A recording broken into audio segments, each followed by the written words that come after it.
DGP मान्यवर इम्तियाज जलील साहब को मैं अनुरोध करना अपनी बात रखने के लिए।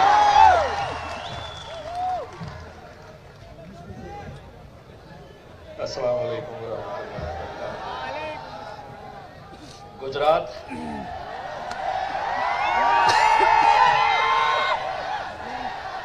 लो हम आ ही गए।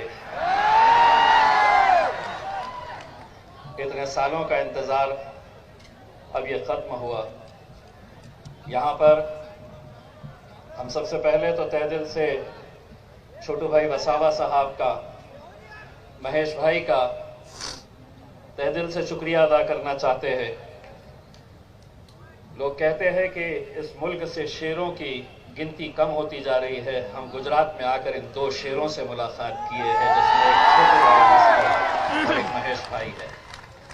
मैं यहाँ पर ये कार्यक्रम जो शुरू हो रहा था, महेश भाई यहाँ पर पंडाल के अंदर खड़े हुए थे, भाषण शुरू होने वाला था और अजान की आवाज़ आई। मैं गुजरात की आवाम से एक बात कहने के लिए आया हूँ। मेरे मुल्क की, मेरे देश की संस्कृति ये है। मैं पुलिस वालों को ये बताना चाहता हूँ कि मेरे देश की संस्कृति ये है कि जब आरती होती है तो हम उसका एहतराम करते हैं, और जब आज़ान हुई तो महेश भाई आज़ान के लिए रुक गए। ये मेरे देश की संस्कृति है। लेकिन इस संस्कृति को आज किस तरह से तोड़ा मरोड़ा जा रहा है, कुचला जा रहा है, खत्म किया जा रहा है। महज इसकी खातिर इस देश के अंदर जाति, धर्म और मजहब के नाम के अंदर लोगों को बांटो और अपनी सत्ता का मजा लो।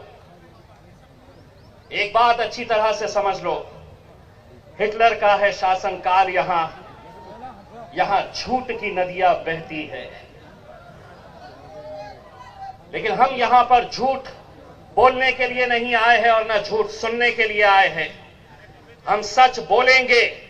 और आज पूरे हिंदुस्तान के अंदर सभी लोग ये जानते हैं, अच्छी तरह से समझते हैं कि अगर इस मुल्क के अंदर कोई एक शख्स सच को सच बोलने की ताकत रखता है और झूठ को झूठ बोलने की ताकत रखता है, तो वो मेरा कायद बैरिस्टर असदुद्दीन अवैसी है। और सोचिए, अगर असदुद्दीन अवैसी साहब की ताकत एक तरफ और छोटू भाई महेश भाई की ताकत एक तरफ आ जाए, तो गुजरात के सिर्फ 2 ही लोगों से नहीं, ऐसे 200 लोगों के ऊपर हम भारी पड़ सकते हैं। और जिस मकसद के लिए हम आए हैं, वो मकसद के अंदर हमें आपका साथ चाहिए, क्योंकि आज हमें फख्र होता है। आज हम यहां पर हम सैल्यूट करने के लिए आए हैं छोटू भाई को, हम सलाम करने के लिए आए हैं महेश भाई, छोटू भाई को, जो इतनी दिक्कतों के बावजूद, इतनी मुसीबतें झेलते हुए आज आदिवासियों की एक ताकत बनकर खड़े हुए हैं। उन्हें किस तरह से सताया जाता है, परेशान किया जाता है, यह आप अच्छी तरह से जानते हैं। लेकिन हम आज मजलिस इत्तेहादुल मुस्लिमीन की तरफ से यह पैगाम देने के लिए आए हैं तमाम हमारे आदिवासी भाइयों को, हमारे दलित भाइयों को, हमारे मुसलमानों को, ओबीसी के भाइयों को हम एक पैगाम देने के लिए आए हैं मजलिस इत्तेहादुल मुस्लिमीन की तरफ से कि छोटू भाई, आज के बाद से इस लड़ाई के अंदर आप अकेले नहीं हैं। मजलिस की पूरी ताकत आपके साथ खड़े रहेगी। असदुद्दीन अवैसी, मजलिस पूरी ताकत के साथ हम आपके साथ खड़े रहेंगे।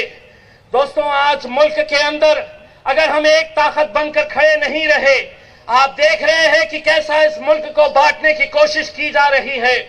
हम जब रात में यहां पर पहुंचे और छोटू भाई ने अपने घर पर हमें रुकने के लिए कहा, तो सुबह हमें उठने के बाद यह एहसास नहीं हुआ कि छोटू भाई वसावा कोई अलग धर्म, कोई अलग मजहब के हैं। जिस मोहब्बत और जिस खुलूस के साथ उन्होंने अपने हमें घर पे रुकाया, असद भाई को उनके घर वालों ने जिस तरह अपने हाथ से बना हुआ खाना खिलाया, हमें यह एहसास हुआ कि हम छोटू भाई, हम किसी पराये के घर पे नहीं रुके हैं। छोटू भाई हमारा बड़ा भाई है और हम अपने बड़े भाई के घर पे रुके हैं। ये पैगाम हमने दिए हैं। आज मेरे भाइयों, हम लोग यहां पर चुनावी मैदान में उतरे हैं। हमें मालूम है कि इस नई उभरती हुई ताकत को रोकने के लिए कैसी कैसी कोशिशें की जाएगी। किसी ने कहा कि हम देखते हैं कि मजलिस कैसे आती है गुजरात में, अब ये लोग देखेंगे तू कैसा घर जाएगा गुजरात में।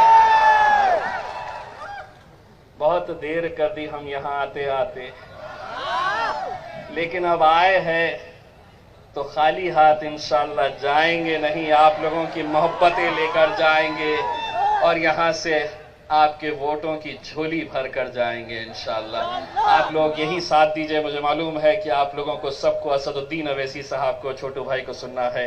हम बार बार आते रहेंगे। अब आप लोगों से सिर्फ एक राजनीतिक रिश्ता नहीं बनाए है, गुजरात की तमाम आवाम के साथ हमने एक दिल का रिश्ता कायम किया है और इंशाअल्लाह वो दिल का रिश्ता कायम रहेगा। बहुत बहुत शुक्रिया। बहुत बहुत शुक्रिया इम्तियाज जलील साहब। अब दो शेरों के बीच से एक हमारे बब्बर शेर मान्यवर छोटू भाई वसावा साहब आपके बीच में अपनी बात रखने आ रहे हैं।